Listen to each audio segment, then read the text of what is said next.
ఇంకోటి ఇప్పుడు చూడండి pH వాల్యూస్ కూడా చెక్ చేద్దాం. వాటర్ pH లెవెల్స్ చెక్ చేస్తే మనకు తెలుస్తుంది అన్నమాట. వాటరే కదా మనకు మెయిన్, తేమతో ఉంటేనే pH వాల్యూస్ క్యాలిక్యులేషన్ వస్తుంది.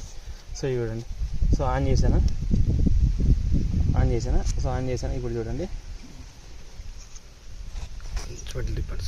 చూడండి pH కూడా చాలా బ్యాలెన్స్డ్గా ఉంది, 7 ఉంది. సో ఇది మామూలుగా వాటర్ కూడా మంచిది అనమాట సాయిల్కి. సో మామూలుగా చెట్లకి ఇక 7 ఉంది చూడండి అది. సో రెండు బాగానే ఉన్నాయి.